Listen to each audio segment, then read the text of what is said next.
زوردار کے ساتھ ساتھ یہ سب سے زیادہ نمایاں ہو اور اسی سے اس مضمون کا پورا پتہ چل رہا ہو. تو اس اعتبار سے گویا کہ پہلا مصرع بھی ہم قافیہ ہم ردیف ہے، دوسرا اور اس کے ساتھ آخری یعنی چوتھا والا مصرع، یہ تین مصرے ہم قافیہ و ہم ردیف ہوتے ہیں. اور اس میں جو تیسرا مصرع ہوتا ہے وہ اگرچہ ہم قافیہ اور ہم ردیف نہ ہو اپنے ان 1، 2 اور 4 کے مقابلے میں، لیکن اس کا وزندار اور زوردار ہونا بہت ہی زیادہ ضروری ہے. کیونکہ اس اعتبار سے اب ہمیں پتہ چلا کہ جب بھی ہم رباعی لکھیں گے یا جب بھی ہم کہیں رباعی پڑھیں گے، کیونکہ 10ویں اور 12ویں جماعت میں آپ کو ایک ذائقہ دیا جاتا ہے، ایک ٹیسٹ دیا جاتا ہے، تاکہ کل کو آپ اسی طرح کی شاعر بن جائیں اور آپ کے اندر اس طرح کی کریٹیویٹی اور اس طرح کا جو ہے تنقیدی ذہن بھی آ جائے، آپ کل کو اس طرح کا یہ جو ہے اس طرح کا مضمون لکھ سکیں. تو اس اعتبار سے 10ویں اور 12ویں جماعت میں جہاں آپ کے سامنے بہت سارے جو ہے نمونے پیش کیے گئے ہیں، موہن لال جگت راواں کا جو ہے اس کی رباعی 3 رباعی پیش کی گئی ہیں، اسی طرح سے میر بابر انیس کی جو ہے 3 رباعیاں پیش کی گئی ہیں، اور اس طرح سے یہاں پر میں علامہ اقبال کی یہ 2 اشعار میں نے آپ کے سامنے بیان کیے. اس سے ہمیں پتا چلتا ہے کہ جب ہم پہلا دوسرا مصرع لائیں گے اور آخری مصرع لائیں گے کسی بھی رباعی کا، وہ ہم قافیہ اور ہم ردیف ہونا چاہیے، اور ساتھ ساتھ میں تیسرا مصرع کا زوردار اور وزندار ہونا بہت ہی زیادہ ضروری ہے. آگے چلتے ہیں کہ اب اس کے اعتبار سے ہمیں پتا ہونا چاہیے کہ اس میں کس طرح کے مضمون آنے چاہیے. گویا کہ اس کا مضمون کیا ہوتا ہے، رباعی کا مضمون کیا ہوتا ہے. جس طرح سے ہم نے غزل میں دیکھا تھا کہ غزل میں عام طور پر عشق و معشوق کی باتیں ہوا کرتی تھی، لیکن مضمون جو غزل کا تھا وہ اس میں اتنا تنوع آ گیا تھا، اس میں اتنی جو ہے ڈائیورسٹی آ گئی تھی کہ ہم نے دیکھا کہ اس میں فلسفے کی باتیں بھی کی گئی، اس میں محبت کی بھی باتیں کی گئی، اس میں جو ہے دوسرے تصوف کی بھی باتیں کی گئی. اسی اعتبار سے جب ہم رباعی کو دیکھتے ہیں تو رباعی کو ہم عام طور پر پہلے اس طرح سے جانتے تھے اور سمجھتے تھے کہ اس میں صرف اور صرف عشقیہ بیان، عشقیہ مضامین پیش کیے جاتے تھے. ہم جب یہ کہتے ہیں کہ اس میں عشقیہ مضامین بیان کیے جاتے تھے تو ہمیں اس سے پتا چل گیا کہ جہاں کہیں بھی کسی شاعر کو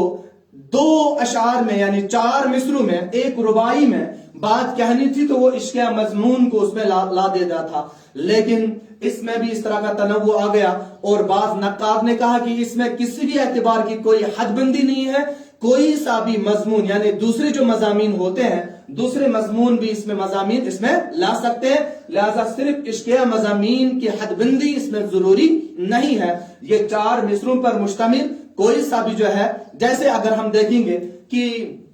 انسان کے اعتبار سے اگر ہم مرزا محمد میر بابر علی انیس کی جو رباعیات پر نظر ڈالیں گے تو انہوں نے جو ہے انسان کی حیثیت کو جو ہے بیان کیا ہے. اسی طرح سے جو ہے موت میں اور قبر میں کیا چیزیں ہوگی اس چیز کو کسی رباعی میں بیان کیا ہے. اور اسی اعتبار سے جو ہے انسان دنیا میں کون سب سے سرخرو اور بہترین ہوتا ہے کہ جو اپنے آپ کو انکساری کے ساتھ رکھتا ہے. چونکہ جو ہے 10ویں جماعت میں میر انیس پر جو ہے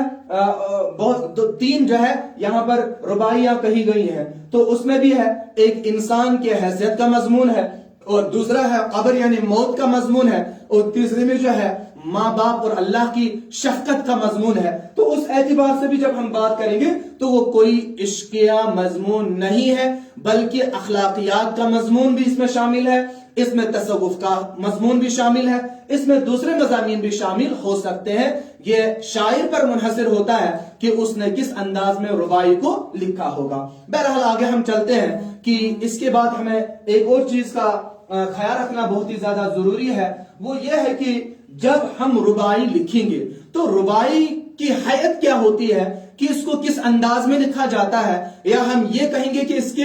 رباعی کے اوزان کیا ہوتے ہیں. چونکہ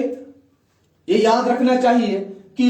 اردو زبان میں رباعی جو ہے فارسی کی دین سے آئی ہے،